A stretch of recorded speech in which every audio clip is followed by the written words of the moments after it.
Hi fans of high quality entertainment. First of all, regarding my Beatles series I'm doing, there's a bit of drama with my last video. It's all too much. Anyway, Mean Mr. Mayo has responded, and I pinned his comment to the top of that video, so please check it out. And thank you, Mean Mr. Mayo. And subscribe to his channel. He's a good guy, just like me. And Molly should be here within an hour or so. So expect some videos this weekend. Now, this is about a particular album that I feel is very underrated in the classic rock community. When I bought it, I was disappointed. I didn't even really listen to it all. I didn't really take it all in. After the first track, it was like they've kind of gone really commercial and they're poppy, and I might have listened to the album once or twice, but I really didn't care for it. But I've been re-evaluating, as you get older, you re-evaluate albums you didn't think were that great. For instance, right now, Paul McCartney's Red Rose Speedway. I love it. And I know there's a viewer out there who wants me to re-listen to another Paul McCartney album. Forget the name of it at the moment. That's how much I love it. It's the one with Elvis Costello, wrote some songs too. And I'm going to in time, but not right now. Sometime in the next few weeks or months. Just don't harass me about it, please. And I will, I promise. I'll buy the CD and really listen to it.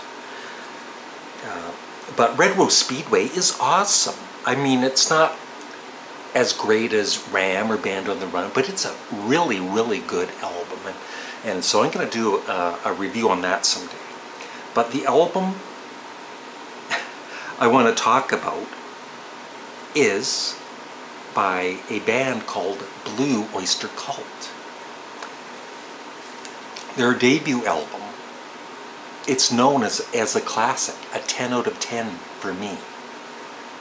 Blue Oyster Cult's second album, Tyranny and Mutation. I loved it the first time I heard this, and then, there's some albums like The Clash's London Calling, you hear it a few times and it's like, okay, I've heard it, I don't need to play it anymore. But I've been replaying this for the first time in years, and I'm going to keep playing it. It is awesome. It's a 10 out of 10. And then possibly their best album, Secret Treaties. 3 great albums in a row. And then they released a live album, which I absolutely love. And these are all remastered, the box set. And so much better sound. Awesome. Now, of course, they had their huge hit with Don't Fear the Reaper. But this album is, compared to the first 3 studio albums, it's not ranked as highly by a lot of Blue Oyster Cult fans. But it is by me. It's a 10 out of 10. It's different. It's, I guess, a bit more commercial, but it's incredible. And, of course, the band is just friggin' awesome. The whole band, but especially Buck Harma. Donald Roser, I think is how you pronounce it. One of my all-time favorite guitarists. He is so underrated. Maybe Molly's here. This is also really underrated. Even by me, when I bought it, I liked it, but it's just now that last night I listened to it, and I absolutely love all of the songs on it at last. It's a 10 out of 10. So far, Blue Oyster Cult are like the Beatles. This is the album I want to mainly talk about. It finally hit me last night that it's more of a poppy album, but it's incredible. It really is. It's got new wave elements to it, pop elements. There's female singers. The first song, Dr. Music, is the song that kind of turned me off. It's like, oh, that's really poppy. There's female singers. Like, they're kind of selling out here. And now I look at it and They can sell out all they want. It's an awesome song, and it's an awesome album.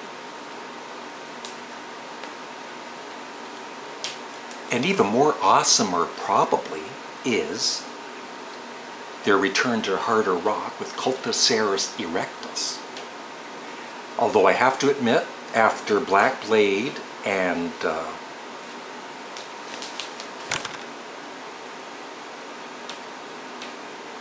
Monsters and Divine Wind, I need to listen to it again because it's been a few years. But this is probably going to be another classic. And the last album by Blue Oyster Cult I ever bought, and I enjoyed it, is Fire of Unknown Origin.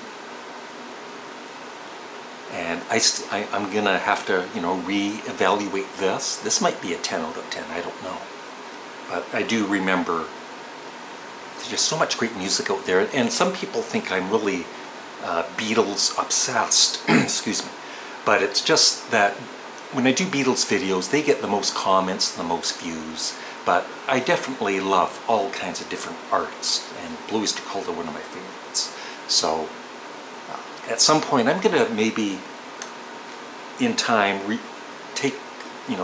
review one album at a time and go through the songs, or rate the songs from worst to best. Well, my least favorite to best for each album.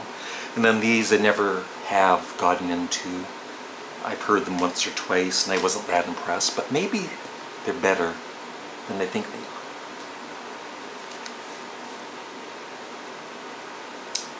And so I would just love your thoughts, if you're a Blue Oyster Cult fan, on Mirrors. And also, if you haven't heard this band, if you love rock music, if you love awesome guitar work, and you need to, some of these albums, you need to listen to them more than once. But I would say, if you haven't heard Blue Oyster Cult, I would go with Tyranny and Mutation to listen to first. And just go on from there. So,